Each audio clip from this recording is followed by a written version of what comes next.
고백과 삶이 일치하는 제자의 길이라는 제목으로 오늘 묵상하겠습니다.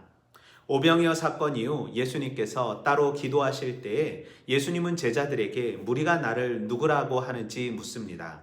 그리고 제자들은 세례 요한이요, 엘리야요, 옛 선지자 중에 한 사람이라고 답합니다. 그리고 다시 한번 너희는 나를 누구라 하느냐고 물을 때 베드로가 하나님의 그리스도라고 말합니다.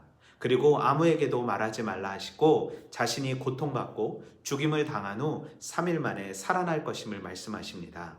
또한 제자의 길이 자기를 부인하고 자기 십자가를 지고 따르는 것임을 말씀하십니다.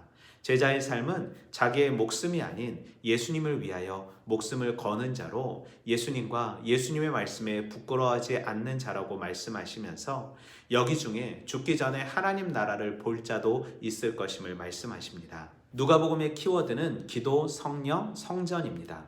그리고 기도는 구원 이야기에서 중요한 전환점으로 등장하고 전환점을 예고하는 역할을 합니다. 예수님께서 세례받으신 사건, 12제자를 부르신 사건, 베드로의 신앙 고백, 예수님의 변모 사건, 감람산 시험, 예수님의 처형 전에 기도하셨음을 말합니다. 또한 예수님의 십자가 죽으심과 부활 이전에는 예수님의 정체를 말하지 말라고 명령하시지만 부활 이후 제자의 사명이 예수님의 십자가 죽으심과 부활임을 말씀하고 있습니다. 우리는 본문 속에서 언제나 기도하시는 예수님, 신앙의 고백을 듣길 원하시는 예수님, 하나님의 그리스도이신 예수님, 고난받고 죽은 후 부활하신 예수님, 제자의 삶을 말씀하신 예수님, 제자만이 하나님 나라를 볼 수 있음을 말씀하신 예수님을 발견할 수 있습니다. 예수님은 지금껏 제자들과 함께 동거동락하시면서 자신이 하나님의 아들임을 드러내셨습니다. 하지만 많은 무리들은 예수님을 메시아로 보지 않고 세례 요한이나 엘리야, 옛 선지자 중 한 사람으로만 보았습니다. 수많은 기적과 치유를 경험했지만 예수님이 하나님의 아들임을 알지 못하였던 것입니다.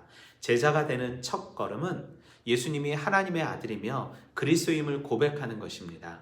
그리고 자기를 부인하고 자기 십자가를 지고 예수님을 따르는 것이 바로 제자의 삶입니다. 그럴 때 하나님의 나라를 볼 수 있는 것입니다.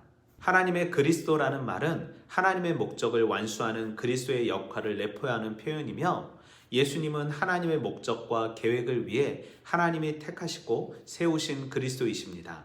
그러나 무리들은 그것을 알지 못했던 것 같습니다. 그리고 예수님은 자신이 정치적, 군사적 메시아가 아닌 우리의 죄를 대신하여 십자가에서 죽으시고 부활하실 분임을 말씀하십니다. 그럴 때 하나님 나라를 볼 수 있음을 약속하십니다.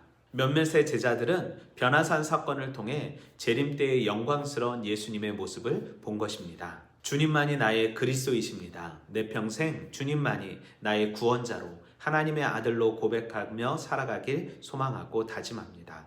또한 제자의 삶을 말씀하셨으니 예수님을 부끄러워하지 않고 자랑하며 예수님의 길이 사랑과 섬김의 길임을 알고 따르길 소망합니다. 주님 오실 날을 기대하고 소망하며 오늘도 제자의 삶을 살길 다짐합니다. 오늘도 말씀으로 화이팅!